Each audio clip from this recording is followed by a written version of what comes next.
Welcome back, and thanks for tuning in to another episode of the Counterculture Podcast. I'm your host, Taylor, along with co-host and good friend, Christian. How's it going? Oh, it's going excellent, man. I am very excited. I'm very hyped up right now because... Why is that? Well, because we've been talking a lot of game about going onto a video platform, and we finally...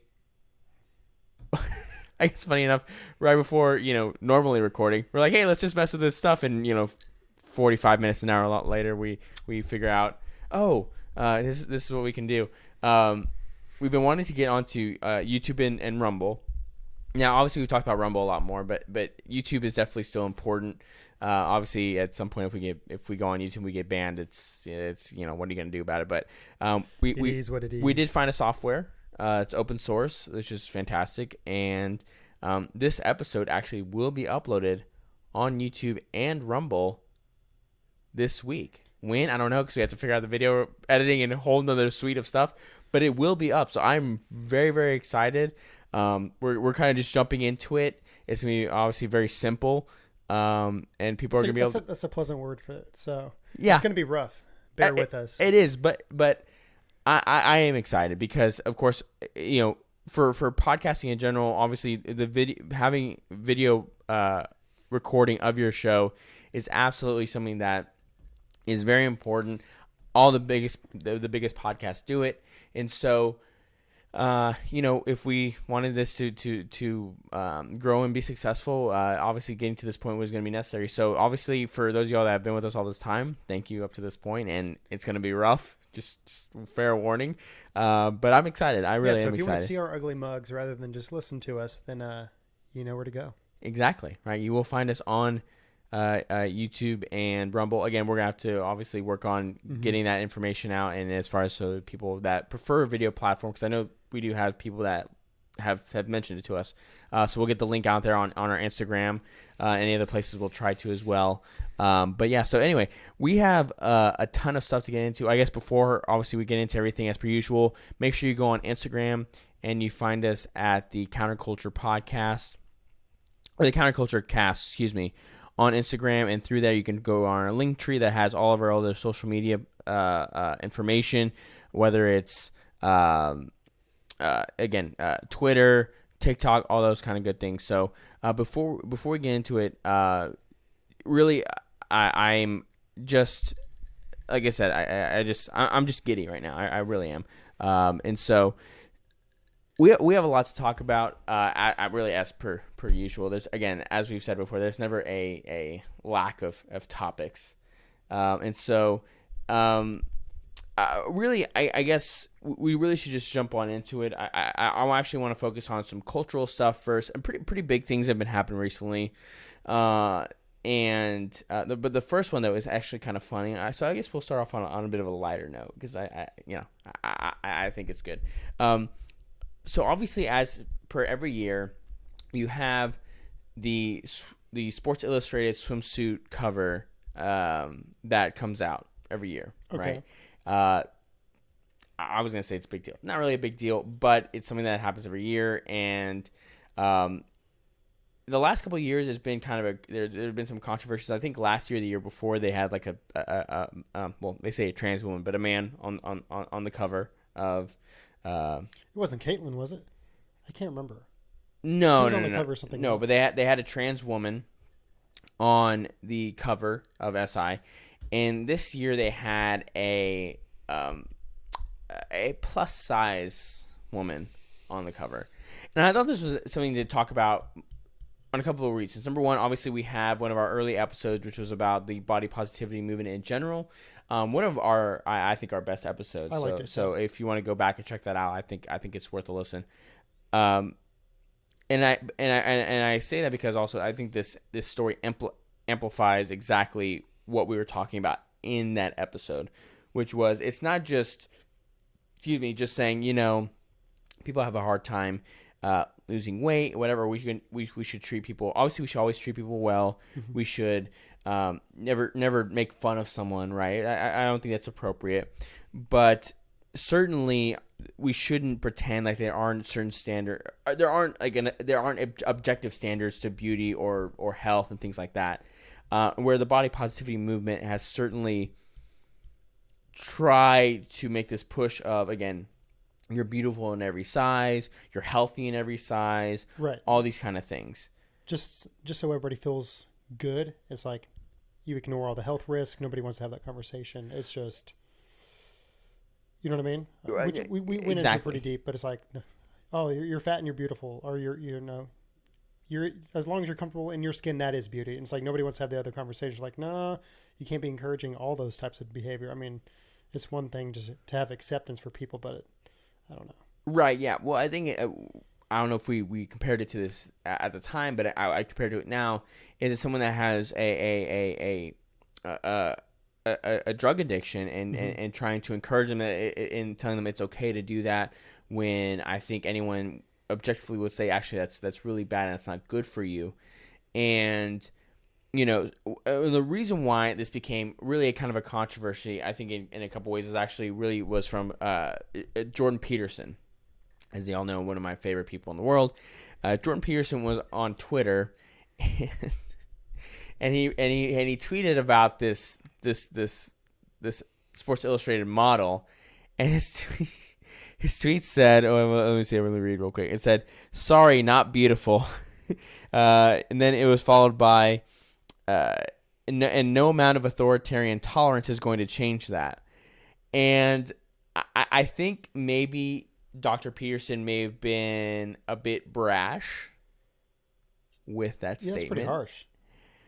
But I see the point he's trying to make. Now, granted, after this, he said, okay, bye. Like, he's going to take a break from Twitter, because, of course, he got a huge amount of backlash over this happening and over what he said. And, for me, again, I'm a Jordan Peterson, super fan practically. And so I'm not going to fault him for what he said. I mean, he was making a good point, but it's a time and place. And I think he just kind of went over a little overboard. But his message was still that of a kind of the same thing we've all been thinking. I think there's a time and a place. It's like, okay, is there, there's nothing wrong with being, heavier set, curvier girl, or even plus size, if you want to call it that. I think there's a difference in being like obese, and I have not even seen the SI cover, but traditionally speaking, the Sports Illustrated cover has been what?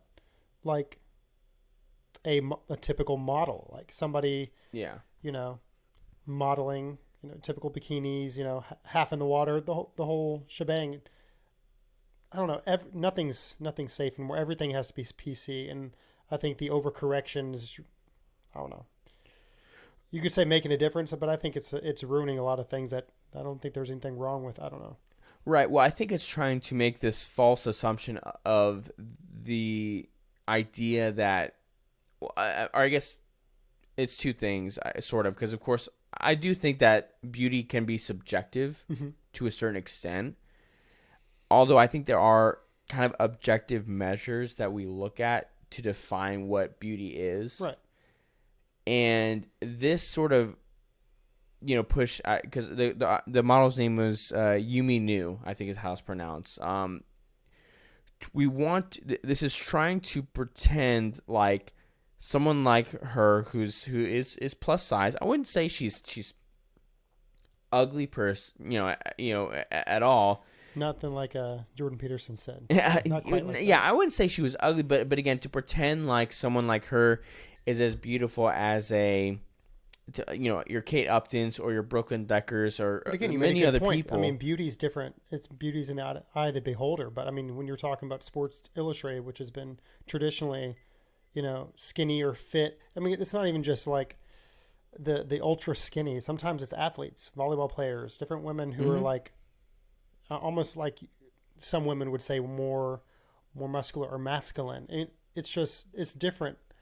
But it's never been like a plus size. Right. Well, but I think you bring up a good point, because even in those circumstances, these are still women who are high-performing athletes. And although they may have maybe more of a muscular tone versus your traditional SI model who maybe has a bigger bust and things like that for obvious reasons, because again, you're right. You've had athletes, you've had like, Ronda Rousey or things like that who are attractive, but again, are more muscular for obviously the sport they participate in.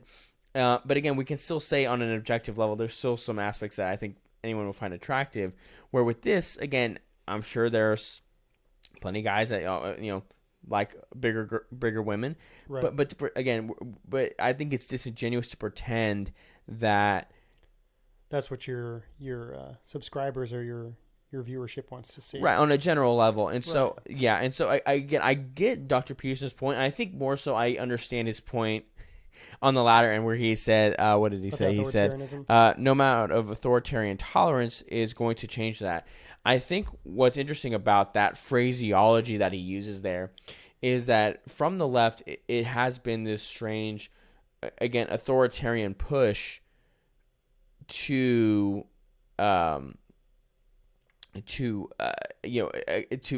force people to accept these things, right? To accept, again, beauty is non-objective, right? Everyone is beautiful, or everyone is equal, because it's this weird idea of trying to force this equality of outcome, which obviously, or I will say Dr. Peterson does talk about a lot.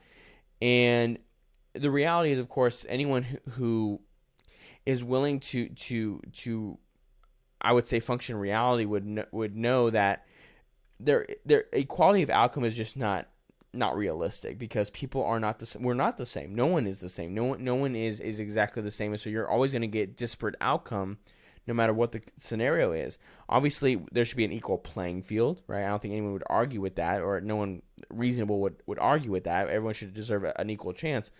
But to say that we're going to have equal outcomes is just insane. Yeah. I mean, no. What's the thing you always used to say, it's not the equality of opportunity, it's the equality of outcome. Right, yeah. Issue. Right, yeah. And so that's where, really I think what's really funny is a lot of these culture issues really all blend into one core principle, right? Which is that Marxist idea of equality of outcome, because whether it's this or our next topic that we're going to talk about, well, I guess I'll just use that kind of as a segue. It's a very toxic and very dangerous ideology, because, again, at the end of the day, it requires authoritarian push or stomp of people into the right place, or authoritarian push into the right into what the desired outcome would be, whatever that may be. And the reason I say that's actually a good segue into our next story, I think what will end up being our main topic for today. But it starts with actually BLM, which any of y'all who have listened to us for any period of time knows how much I have disdain for Black Lives Matter as an organization. Especially if you listen to our I think we talked about it quite a bit in our CRT episode. But you have time and time again, Black Lives Matter has just proven how much of a scam that they are. I mean, I don't know how else to put it at this point. I mean, people are waking up to it. That's for sure. Especially in the last 2 months, with everything coming out, the scandals, the where's the money, and who is the one that was going in the street like asking people, and a lot of people didn't even know. And the ones who were finding out, they were like, okay, yeah, we have a problem with that. I think it was Crowder who was going around. Okay, maybe I didn't see. Yeah. So I mean, you start asking these questions like to normal people on the street, and once they find out that, let's just say the money is all there and there's no harm, no foul, but just the fact that it's depending on where you get your information or which media, a lot of people don't even know about it. Right, and I think that's the unfortunate tragedy. And I think these two, actually, this, I guess, sort of 2 parts segment about BLM really kind of amplifies what you just said about people just not knowing. And I think people in their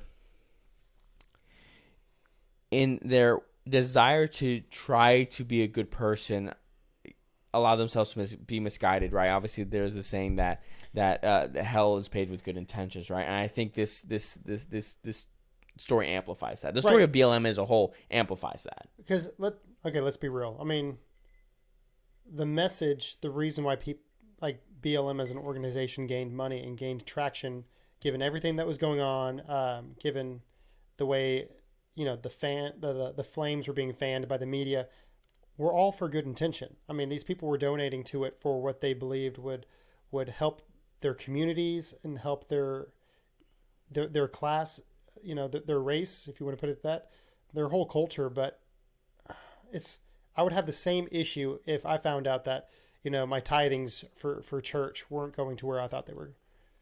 And I think that's absolutely, yeah. I think that's the issue. Like, nobody had an issue with, I guess, the funds being raised. It's just where they were being allocated. And I think that's where the sham came in. And I think I don't know, we were seeing trends like it from the very beginning, but.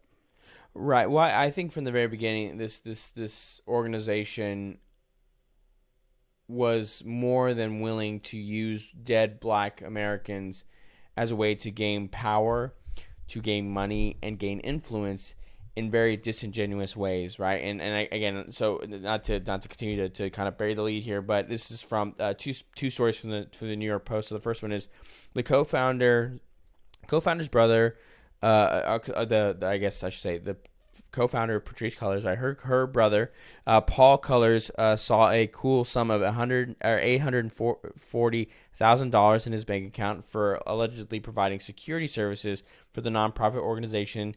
Tax documents seen by the Post show. Meanwhile, the organization paid a company owned by Damon Turner, who was the baby daddy for Patrisse Cullors. Yeah, I didn't hear about that one. Yeah, $970,000 to help, quote, produce live events as well as other, quote, creative services. On top of the controversy, BLM wrapped up its fiscal year, which runs from July of 2020 to June 30th of 2021, with a stunning $42 billion in net assets. The foundation has a operating... Billion or million? Huh? Billion with a B? No, million. Okay. Million. Oh, yeah, 40. Well, man. Yeah, that's what I thought. I'm like, dang. Yeah, they'd be in major trouble. And then the foundation has an operating budget of $4 million according to board members. So that alone, I think, is pretty damning, because you look at that along with the story. I think we covered this, but if not, some of y'all may have seen that the founder of, again, the co-founder Patrisse Cullors has quite a lucrative real estate portfolio of millions of dollars worth of houses. And again, she claims it was for their organization. There's things to point to. I think, I don't know, potentially that not being the case. I mean, I obviously I don't know for sure, but it seems like that's not the case. And then you have her response to this latest, I guess, finding, which I think is very, very telling. So the headline reads, again, also from the New York Post, BLM co-founder Patrisse Cullors says her mistakes with, quote, white guilt money were weaponized against her. And she was quoted in this article as saying, "I'm a human being that has made mistakes that want to change, want to challenge those mistakes, and wants to learn from those mistakes." Cullors told the host of NBC's Into America podcast Monday. And then she also said, "And I think what's been hard is feeling like there isn't room and space for that." I find that unbelievably disingenuous, because at no point has she ever apologized or now, again, she said it this time where she's like, "Oh, I've made mistakes." Unfortunately, I can't believe her at this point. You know what I mean? I can't believe what she is saying, because up to this point, she is not giving me any sort of reason to believe that she's being genuine. Again, maybe some of those are legitimate, and she's like, "Hey, maybe that just looks bad." I just don't believe her, because I find her to be a bad person. I think Patrisse Cullors is a bad human being. Also, because just real quick, she also Candace Owens is going to be releasing a documentary about BLM and kind of the rise of BLM during 2020 involving George Floyd, where she wanted to go there to her home and I guess you could say confront her, whatever. Again, you can put whatever word you want it. And in response to that, Patrisse Cullors goes onto her Instagram and records a video of herself like crying, like, I'm in danger, my family's in danger, blah blah. Blah. She wasn't doxxed, right? You have you have no idea where this address is, right? But Candace was wanting to go there to try to talk to her and I guess, have her answer for these different things. And she refuses to, right? And she does this long video of she's crying like, like I said, I'm in danger. It's just like, I don't believe you. You're a liar. Yeah, it seemed pretty corny. I mean, yeah, right up there with like the Amber Heard trial. Like if you just watch any clip from that. So I do remember that video. What was it, like 2 years ago now? Which one, with Candace? Yeah, where she was crying. No, that was like this last week that this happened.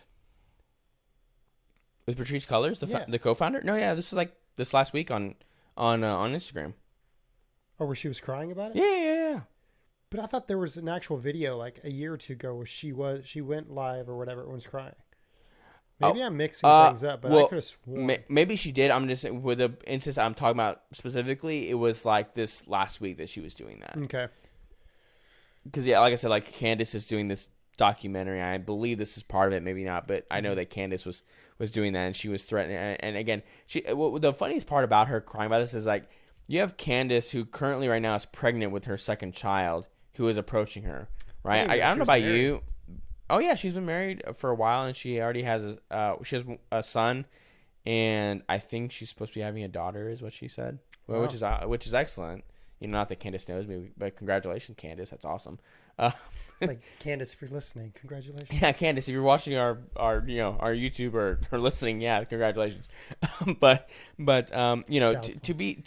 to try to feign, fear of a pregnant woman approaching your home, it's like, okay, like you look I think pathetic. she's just scared of that confrontation, and so she's just trying to hide behind the camera, hide behind the tweets. Oh, for sure. Oh, of course she's afraid, because of course if we were to put Patrisse Cullors in an unedited room or an unedited segment, however you want to put it, with Candace Owens, I would have to say with what I know, Candace would just wipe the floor with her. Yeah, I mean, I would not want to go up against Candace. I wouldn't either. And I agree with her on virtually everything. I guess I was gonna say the only part I disagree with. I don't even know if I would call it a disagreement, as she's been very adamant, as many people have been, about getting your kids out of public schools, which I think, I do agree with that sentiment to a certain extent. The only pushback I've ever thought of, because I've never spoken to her, obviously, and again, Candace, if you're listening, but I think it's a mistake for conservatives and the right to totally abandon the public schools, because I think that leaves a lot of children in an unfortunate position, number one, which will end up, I think, backfiring on the long term. But then number two is I don't think we should give ground to the left in this area, right? Because it seems like it's turning tail and running away. Like, not everybody's in a privileged position to be able to go to private school or charter schools, what have you. Right. I mean, heck, not even that long ago, I don't even think it would be difficult for me to do that now. I don't even think, 2 years ago, I don't even think I could have. Public schools was the only option for my kids if that was the case. So, I mean, rather than running away, I think some of our other people that, guests that we've had on who are taking the fight to the local schools that we've talked to. Right, like Jackie and everything, yeah. Exactly. Absolutely. And that's where, really I was really excited when I was seeing that Governor Abbott seemed to have some pretty strong support for school choice, which obviously alleviates this issue big time. I mean, and we've talked about it a couple times. We have, and for me, it was before, but especially now, school choice is, I would say, going to be a top 3 issue for me until it's done in the state of Texas, because that is the one thing that will change everything, right? If you allow parents to have the tax dollars, I think it's $10,000 per year for a student. Mm-hmm. You allow the parent to take that and use it towards school of their choice, public, tuitions or whatever for private school. You will see astronomical changes, and most importantly, it will benefit working class and lower income children, because those children will be allowed to go into those schools that they would literally have no opportunity of going to without that. Now, of course, what's interesting is Chris, my wife, she kind of brought up to me like, well, if that's the case, you're gonna have like wait lists and everything for these. It's like, I don't think that's a big issue, because I think in general it will be a scenario of a rising tide raises all ships, being that it will force even public schools to be reform, better. Yeah. So even if I think in the long term, even if people go into public school in a school choice scenario, you're going to have kids that, even if they're in public school, like they're going to actually have a good, decent education. I think we'll see actual real changes, because again, the way the school system is now is totally trash. Ever since the creation of the Department of Education, it has just gone downhill since then. Funding for students has gone up every year since then, and we have seen test scores stay the same or go down across the board. It is proven to be a giant failure, but no one is willing to admit that. Well, and it's just crazy. It's like a free market. I mean, if you have competition, then it forces you to do better, to innovate the whole nine. I mean, the problem with the schools is they focus on testing, because that's, the better they test, the more funds they get from the state. Mm-hmm. So if you have people pulling their kids out and taking those funds, it's going to force the schools and the school districts to kind of like, crap or get off the pot, because they're not going to have a choice. Whereas right now, yeah, I mean, nobody has a choice. They get those tax dollars pretty much either way. I mean, right now, I guess that's kind of incorrect. I think it's a use it or lose it. So they still get tax dollars per student. But if you as the parent of that child choose to go somewhere else, you don't get to move that money. It's just in la la land with the state. Oh yeah, like if your kid's in private school right now, like yeah, you're still getting taxed, and like I said, who knows? I don't know what's happening with that. Yeah, so the school is still kind of like, I guess, SOL, but right. So there's not really incentivizing people to take their kids out, because they don't have those funds available. Right, right. And so again, that's why my this is kind of off topic, but why school choice is very important, right? Yeah. And I really hope Greg Abbott is willing to stick with that and everything. So but to go from that is on a pretty hard segue. I wanted to spend most of our time on this because this was the biggest story of this past week. Even when you are listening, I think it's still going to be very relevant. The Buffalo mass shooter from this last weekend. First and foremost, the obvious is this is just an unbelievably tragic situation. And in a less polarizing time, I think this would be a moment that would be able to bring people together. But I think this just illustrates just how just ridiculously polarized the country is. Like, have you been following this situation too much at all, or no, not really? I've been avoiding it on purpose. So I don't. Bam, bam. Yeah, I don't blame you. It's been a very, very rough thing, just because a situation like this can't just be allowed to be what it is, which is just a tragic situation. It has to turn into a political football that is pulled back and forth between either the right or the left. But everything's been a political football for the last 2 years. So it's gone. I would say even the last decade. I mean, the last decade even. Yeah. So it's not a surprise, but again, it's as time goes on, it is truly getting I think worse and worse, because it can't even just be a tragedy. It's got to be political, Right, and so I guess the biggest thing I will say from this is, because you have the left obviously screaming this was a right wing, conspiracy theorist, neo-Nazi, and all this kind of stuff. Which, if you look at the manifesto that he put together, it was like 180 pages. I certainly did not go through all of it, but I did get pieces. 180 pages. Yeah, I mean this kid had too much time on his hand, but it's I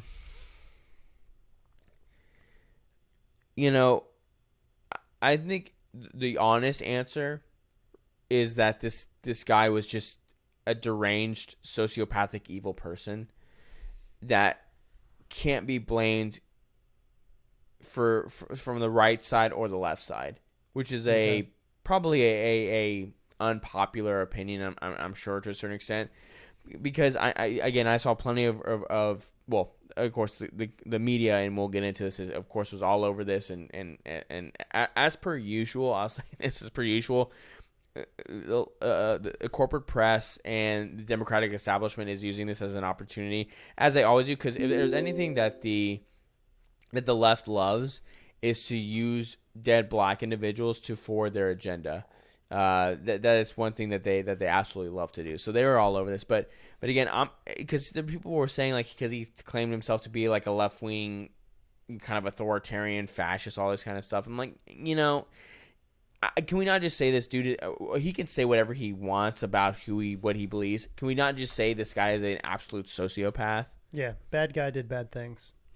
How old was he? I think he was 18. I think. Yeah, and I don't know. Everybody's bringing up the left's doing a good job about making it about gun control right now. I do know that much. I've heard about that. Oh yeah. Can we not just? I mean, this was in New York. It's pretty tight.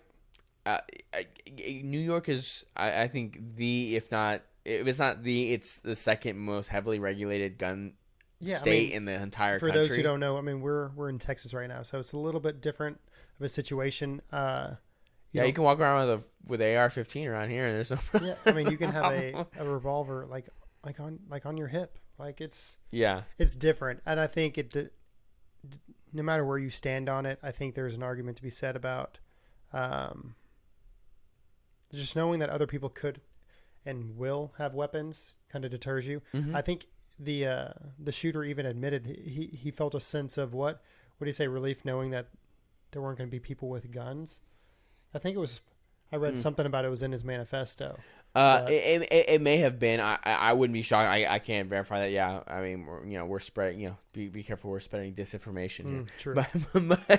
But you're absolutely right. Is that when you're in and what's interesting about that too is we'll cover this in more stories. But the last few weeks there's been a couple of different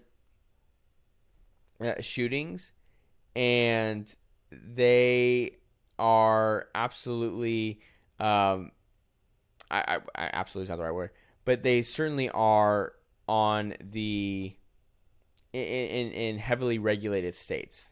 That's all I know. And in his scenario, he certainly was emboldened by the fact that he was in a place where he knew that there would be no sort of retaliation really towards him. And what's interesting is there was a man interviewed afterwards, after the incident, talking about if people were armed and knew what to do with a gun. It was a black man as well, right? Not that that's necessarily important, but for purposes of dealing with the left, this was a black man, right, who said if people were armed and knew what they were doing with guns, they would be much more ready to deal with this sort of threat, which is true. Like, obviously in a state like Texas, which is a constitutional carry state, where now majority of states, or at least half, if I remember correctly, are constitutional carry, people are much less emboldened to go into somewhere and do this because there's a good chance that someone else has a gun and they're going to take you out. In this scenario, or 10 people. Yeah, right. Well, yeah. And with this scenario, right, this guy walked in. The security guard did have a firearm, but he ended up killing the security guard, and so therefore it was open season for this guy. I mean, what are you gonna do? Hide behind shelves? Like, I mean, the whole thing is just sad, and I mean, I'm not gonna waste time like saying, well, what could have happened. Unfortunately, this is what happened. I mean, there's examples of like countless where normal citizens put down a potential gunman, or like the church, where it was like the retired Secret Service guy, retired serviceman who. Oh yeah, I think it was here in Texas actually. Yeah, it was. Yeah, I can't remember where, but it was in Texas, and it's like it was a great shot, but like that, like again, something that could have made headlines as being a tragedy, it ended up not being one, and again, this is important because it comes down to state versus state laws, and how you vote makes a big impact on a local level on, what laws get passed for your state. And if you don't want to live in an area like that, then move or take it to the ballot box. Absolutely. Again, I think that's something that has not been said. I think for the residents of Buffalo, and I would say New York as a whole, if you want to be mad at someone for something like this happening, you should be mad at your state legislature for basically banning you from being able to participate in your constitutional right to defend yourself, because that is what has happened is states like New York and California have legitimately taken away the civil rights of their constituents by taking away the ability to defend themselves. So if you want to be angry at someone on a certain level, you should be angry at your state legislatures is what you should be angry about. I that's just what it is. Yeah, I mean, it's funny because our founding fathers, they made it the second thing they wrote down. The first thing is what? Freedom of speech. Okay, so their rules for starting a new country were as followed. You can say whatever you want, whenever you want, and 2, you can have a gun. Yeah, right. Yeah, exactly. I mean, as far as their priorities and those rights, they're trying to be stripped away. And whether it starts off something small like, it's a 10-round limit for New York. I think it was a 10-round mag limit. So what did he do? He went across state lines, got a different mag size, and came back over. So that was the argument. It's like, he was a legal gun owner, but the magazines he had, the capacity was different. So that's pretty much the gist of all I know about the story, because I didn't care to really. Yeah, what it goes. It's all sad. Absolutely, and again, what it goes to is every time is bad people who want to commit these crimes are going to do them. It doesn't matter what the law is. And you know how we know that for sure outside of this is that every weekend in the city of Chicago, 15, 20 people are shot every single weekend. Right. Nobody talks about that. Yeah, because those black lives don't matter, right? To bring it back to BLM. They say if it's There's this weird thing on how they choose to word what is called a mass shooting, whether it's related to gang violence. It's four or more, I think, is the official, right? So it has to be at least 4. But then they're able to rule out gang violence, right? Which is a huge majority of what happens. These I don't want to call them one-offs. I feel like that kind of does them a disservice. But these crazy people who end up doing something horrible, they're not as common as the day-to-day gang violence and just the ones that don't even make the news because they're homicides or smaller crimes. I think that's what we need to start looking at more. Well, absolutely. And one of the big things about this was this idea being thrown around was the great replacement theory is what it's called. And I'm not going to pretend to know a lot about this, but from what I understand about this is just the idea that this has to do with it's a kind of an anti-Semitic. I think in its core it's an anti-Semitic conspiracy theory that Jewish elites want to get rid of the white dominant race of the United States by bringing in non-white individuals, right? Whether it's Hispanic, Black, or whoever, and dilute the population, right? Through some cabal conspiracy, right? It's very silly, right? What's so crazy about this is that even if we want to take on that sort of anti-Semitic conspiracy theory, which is just stupid, the left has had this same idea for the last 20 years because they've called it the browning of America, right? They've talked about this for a long time, and they. Because they've talked about the rise of the minority the minority majority. Now, granted, I think there are stats to show that yes, by 2040 or 2050, whatever, that the United States will be a minority country. But granted, of course, at that point, do you call them a minority? I don't. It's kind of a silly term, but that's besides the point. And of course, it makes sense. Obviously, there are people like myself who have a mixed race. Marriage, right? So that's going to happen, right? In general. And so, which I mean, I don't think it's a negative because what I care about is diversity of opinion, not diversity of skin color, because diversity of skin color is unimportant because if everyone is, and that's what of course is so ridiculous about the left's idea of diversity is it just has to do with, they'll see a whole a 30-person like classroom of black kids, and that's diversity.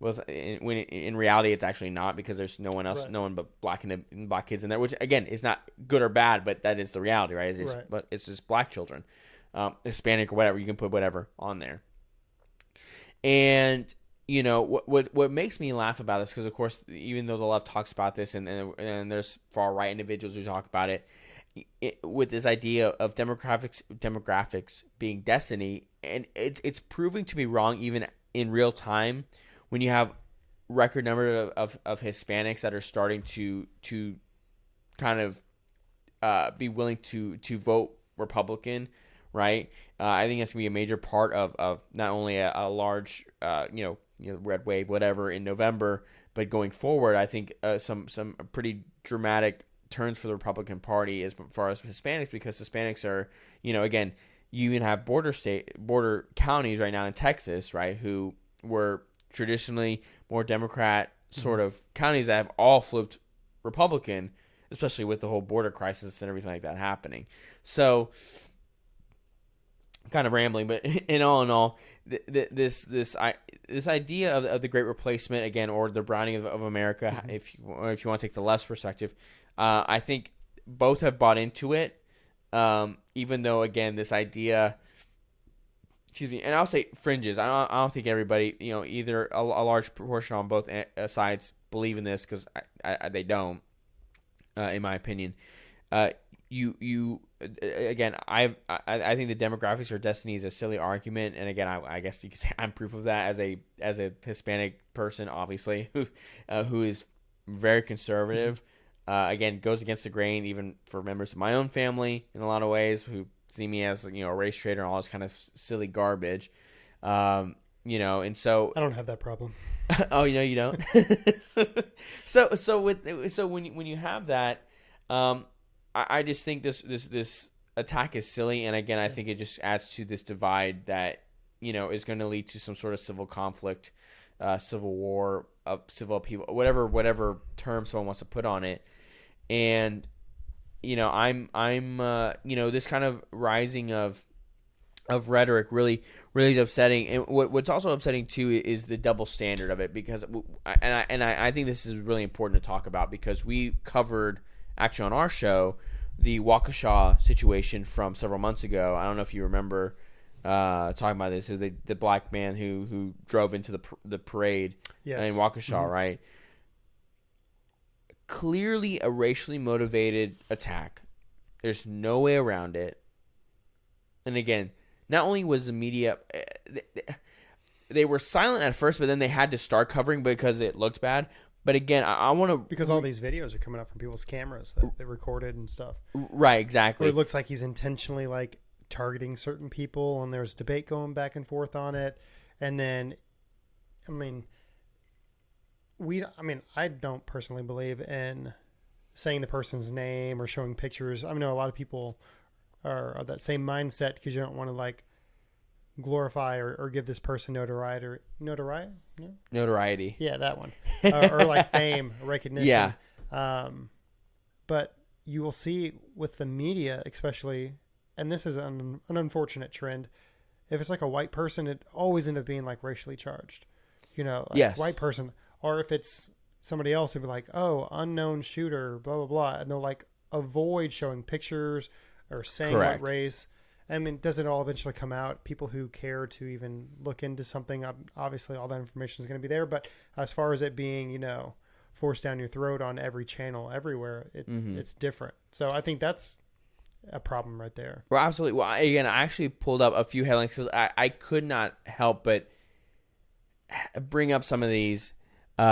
Is that so? You had the BBC, right? This was back again with Waukesha. You said the headline was Wisconsin 5 dead after car plows through Waukesha Christmas parade, and then yet NPR said 5 dead, 40 injured during after a driver speeds through a Wisconsin parade.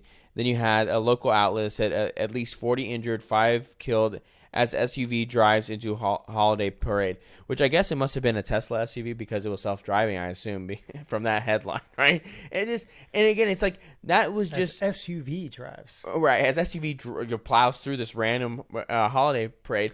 Although, not to cut you off, I mean, technically, I don't know, whoever's driving the SUV or whoever owns the SUV apparently could be legally liable for whatever happens. Did you hear about that mechanic story? No, what are you talking about? Okay, so I know this is kind of going to be funny a little bit given everything, but I think we need a little bit of that. But yes, apparently I forget what happened, but it was some story about some accident that happened with a car at a mechanic shop that they pulled it up and didn't put it in drive or in park correctly, and it like rolled over somebody's like foot.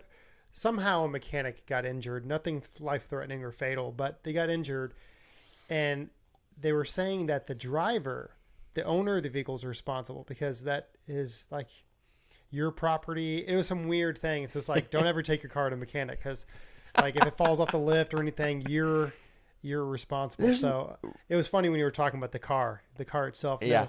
That is funny, and again, I so if like your car rolls, welcomed. If you're inside and your car like rolls down the driveway because the parking brake fails and nobody's even in it, but it hits a kid, like you're technically responsible, I guess.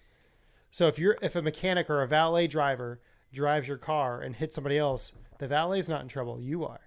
See, that's crazy. It's a crazy world we're living in. That'd be a crazy legal precedent. Legal precedent for too hot of coffee.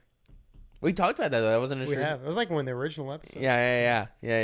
So you had that, which was just everything. And so not only that, but the media and the administration ignored multiple mass shootings because they did not fit the narrative. Because even the day, I think that literally the day before this had happened in Milwaukee, you had a Friday night, it was a Friday night. I think it was the day before the Buffalo shooting. You had a shooting of 17 people that were injured. Right, none of them died, luckily, but still 70 people were shot, and there's no media national conversation, no national headlines, nothing. Right, nothing. Then in Orange County, I think that Sunday you had a gunman who killed 1, injured 5 in a shooting at a church, and then in Houston, in our city, right, you had 2 people who were killed, and another 3 were hospitalized after a shooting at a flea market. And again, I said this already, is the left, the administration, and especially this administration, does not care about black people. Okay, right? They do not care about black people, and I have 2 things to I guess, statistics, and then we'll kind of go from there. So you have, obviously, nationally, that black people are 4 times more likely to be killed by a firearm than the general public, right? That's from Reuters. And then in 2021, there was 1,009 homicides. 81% of those were black individuals, and that's according to Axios. These are black on black crimes. Again, we talked about Chicago, all these kind of things. These are black on black crimes where black people are being killed every day. Men, women, and children are being killed every single day. And there is no word, no nothing from the media. And what is just absolutely disgusting to me is how Joe Biden is willing to, and this will be another parallel. So when Waukesha happened, right, there was questions: is Joe Biden going to go? And Jen Psaki, right, at the time said, well, that would require a lot of assets, so no, we're not going. So at the time, when there was no diesel fuel shortage, right? At that time, right, it was we're using too many assets, right? But now, when there is a diesel fuel shortage, and fuel shortage in general, it's starting to creep up, right? He was there at Buffalo, and he was more than happy. The left, again, and again, especially people like Joe Biden, are more than happy to stand on the dead bodies of black people to make political points, because it's politically advantageous to them, and it's absolutely disgusting. But because these 10 individuals who died because of this psychopath, right, deserve to be mourned over, because it's an absolute tragedy.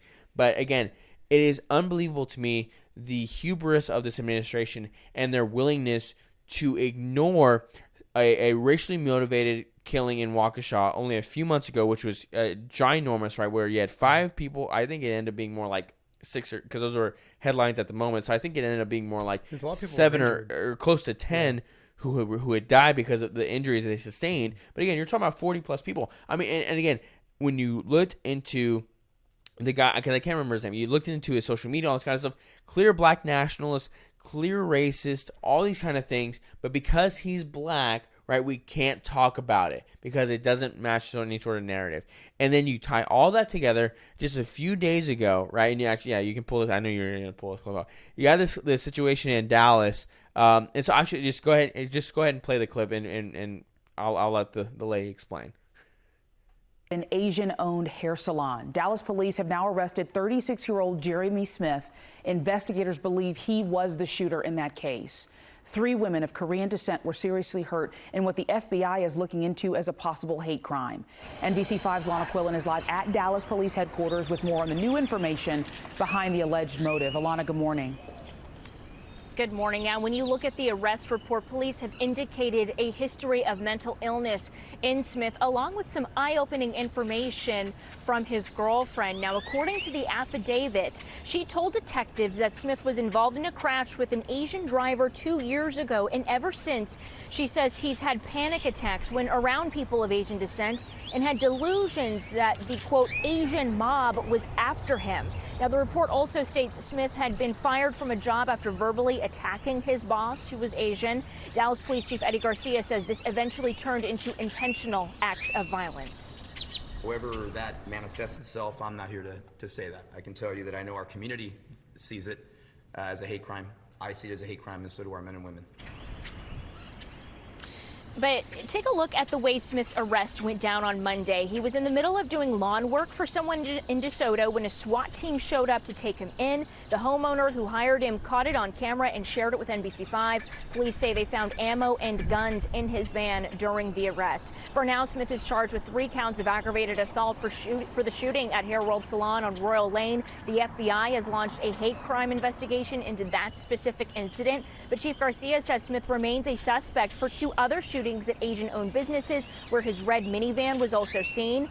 Korean community leaders say there's still fear, though, and a need for better police involvement in the Asian American community. The thing we're concerned about is possible copycat issues, and also how much of police protection we'll be getting after this. It's not something that's going to go away. Just because this individual's in custody doesn't mean that we don't have to continue to do outreach, because we do. Because there's lives that have been changed forever because of this. Now, for now, the chief has promised continued police protection. At this time, Smith's bond has been set at $100,000 for each of the attacks on the 3 women. More charges could be added, Chief Garcia says, and of course, the hate crime charges, if it's proven, could enhance the punishment. So you have the situation there that's in Dallas, Texas, and I'll say for myself personally, the term hate crime is, I think, stupid, because it's a hate crime as opposed to a love crime. But anyway, that's a personal peeve. So. It's like, are all crimes committed out of hate? Yeah, maybe not all. There are some crimes of desperation, but I think any crimes of passion. Crimes of passion. That would be a love crime. Do what? That's a love crime. I mean, yeah. Right? Crimes of passion. Yeah. But cheers. but again, you see that, and it's just again, this is a gentleman who, again, maybe he showing some signs of mental illness, which is not great. But again, he's clearly racially motivated, right, and going after Asian Americans. But no one, I'm insulted. You want to talk about it. I'm insulted for the Asian people. Just to go with the stereotype. I mean, he had one road rage case with an Asian driver, and he's just stereotypes the whole thing up. He has, it clearly has personified the rest of his life, because apparently if you're listening to this as the podcast, you're not going to have heard the clip from the video, but basically it was a dude who was charged and arrested because he shot up a hair salon. And now he's being linked to 3 other pretty much drive-bys, I guess. I mean, for lack of a better word. Yeah, the other two, they weren't clear on in the clip. It seemed like it could have been a drive-by, but yes, it was a black man who's clearly racially motivated in these targeted attacks at Asian-owned businesses, right? Because but again, we don't want to talk about that, right? Just like the whole Stop Asian Hate thing that the left was trying to do. It's like, well, the problem is when you highlight that, the reality was, it was more often than not black men who were attacking Asian individuals, usually elderly women, which was just insane to me. But again, because of these weird politically correct ideas, we're not allowed to talk about that because that's not okay. And so therefore, that is nothing but encourage, right, more things like that, because if they're seen, they're not going to be really punished in any sort of way. Why bother? Now, granted, I don't have a lot of faith in the Dallas-Fort Worth, because I'm sure their prosecutors, just like and their county judge, just like our pathetic county judge here in Harris County, Lena Hidalgo, is probably going to allow this person to walk away with nothing.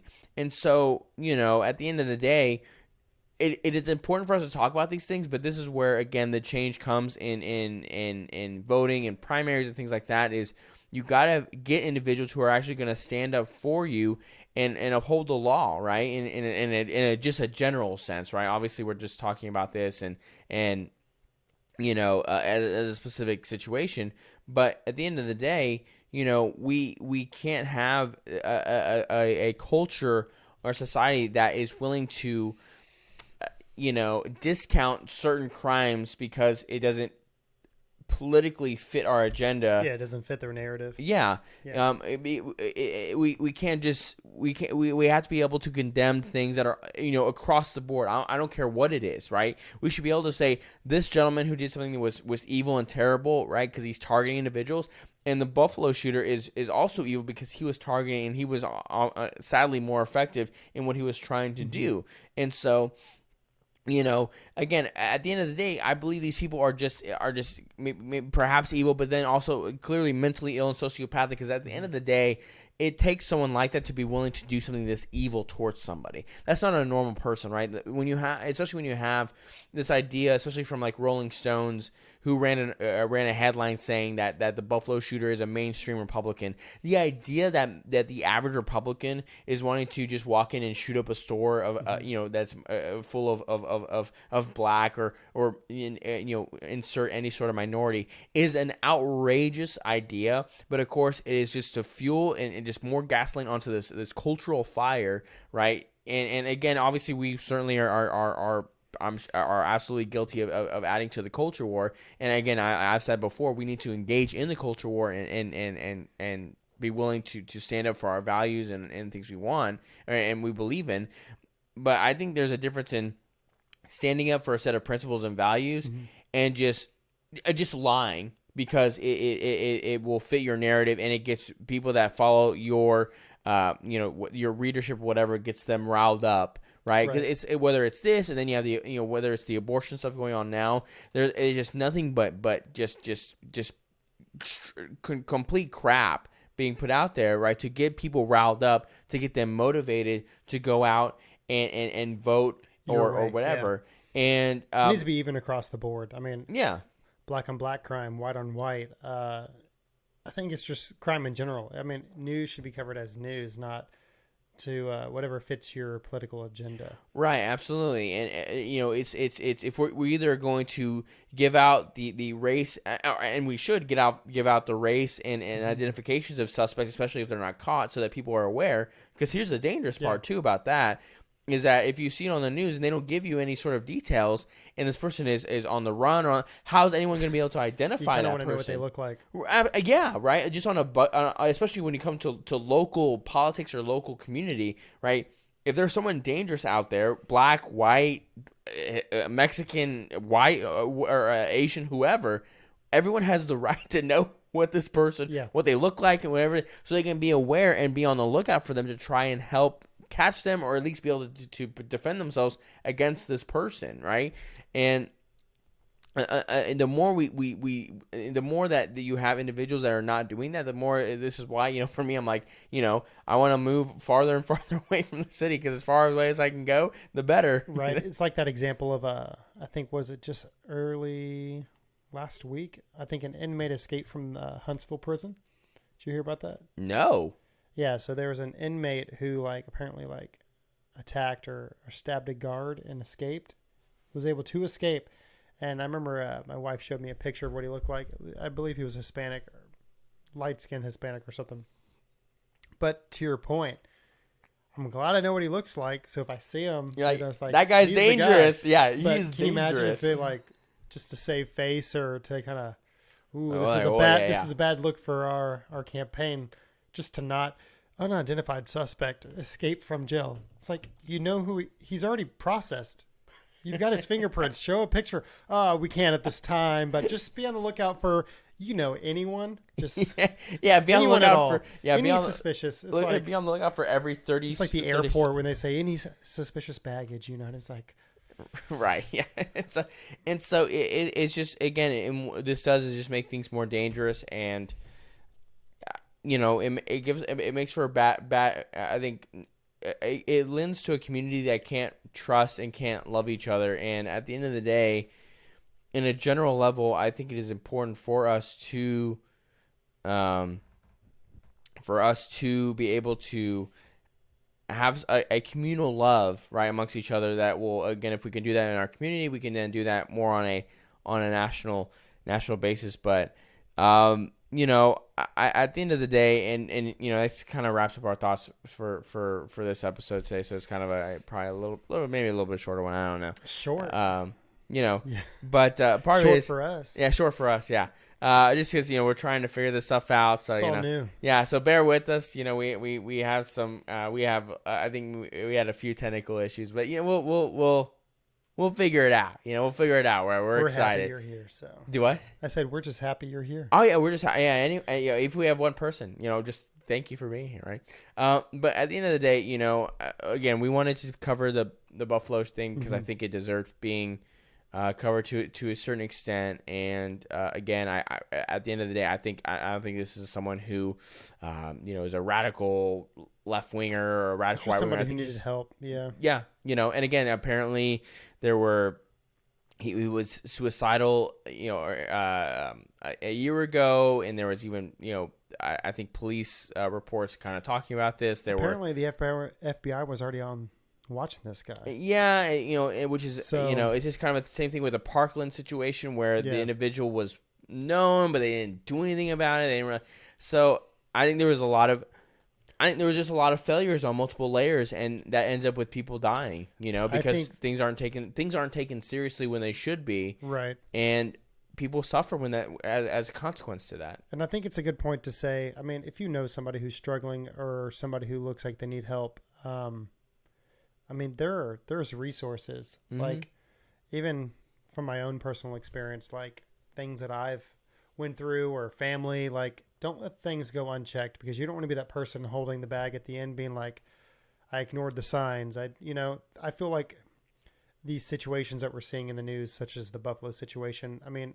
the dude was already, as you were just saying, suicidal a year ago. I mean, he was already somebody who was reaching out, or somebody who we knew needed help. And I think my point is these things could be avoided, especially with our youth. I mean, going through 2020, going through COVID, pandemic, being out of school, the lack of socialization. I mean, you're at such a, for lack of a better word, I guess, impressionable, like,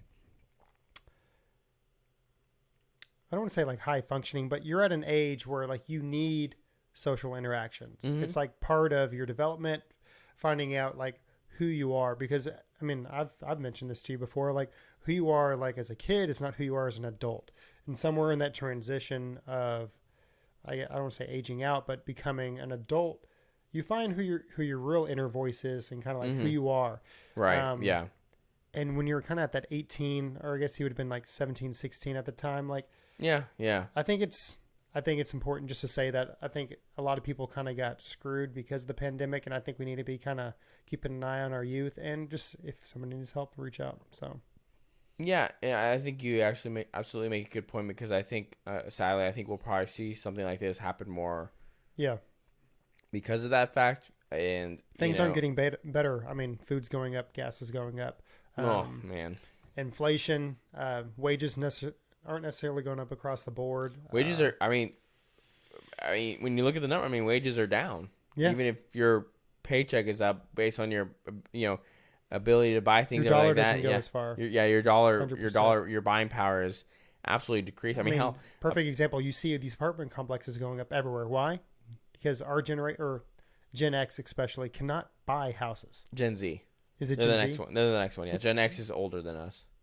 Gen X is the boomers, I guess. Well, it's boomers, Gen X, and then us. Millennials, and then then Gen Z. See, I don't even care. I don't mean, it's not that important. But yeah, exactly. Well, yeah, you're right. I mean, it's becoming harder and harder. And imagine these people when absolutely. They can't get on Twitter and rant. What are they going to do? I don't know. I mean, I think you make a good point that, part of me, whenever I see something like this happens, I always go to, what was their family life like? I mean, obviously you do have, I think, rare situations where they grew up in a very normal, loving house, and it's like, what went wrong? It's hard to say. But more often than not, these individuals are very much in broken homes and suffer from some sort of mental illness and things that, again, like you said, like... Yeah, fatherless households, or whether they were abused, and that falls back a lot of times on the father as well. I mean, yeah, absolutely, right? And this just goes to, obviously, something we've talked, obviously, us both being dads, it's like... It's a big part of our show, so yeah. Yeah, this will be on YouTube for the first time. So yeah, so a big part of it is that, we're both dads, and, we see the importance of being a dad and the importance of being a husband and all these sort of things. And, I think a lot of these situations come down to bad situations with their fathers, like you said, whether it's abuse and things like that. And, it doesn't obviously, most of the time it doesn't manifest in something like this happening, but it can, and they're angry and they're, desperate. I it's hard to say what it is, and sadly it in this time it ended in a major tragedy and a very sad day for the country. And my hope is that we can somehow move forward from this. How, I don't know. I really don't. All I know is that this is why it's important to, hold the people close to you, give, the people that you love, give them a hug, give them a kiss, love them very much. And, you just gotta just be grateful for every day, be grateful for every day. Right. And cause I know for myself, when I saw that story, I took a second and said, I need to really be grateful for every moment I have, with my kids and with my wife. It's,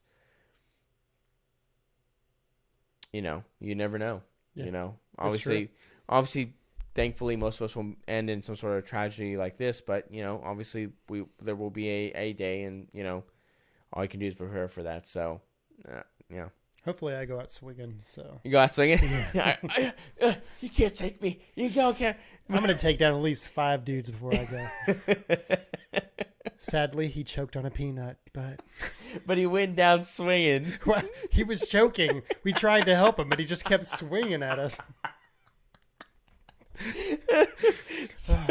Oh man. Well, on that light note, thank you guys for tuning in and checking us out. Again, we're excited to try this out, and this will be our first official video on YouTube and on Rumble, so you'll be able to find us. We will be sending those links. You'll want to go to the Instagram, which is at the CounterCultCast, or at the CounterCultureCast. Excuse me, at the CounterCultureCast on Instagram, and so we'll be posting the link for the YouTube, for the Rumble on there.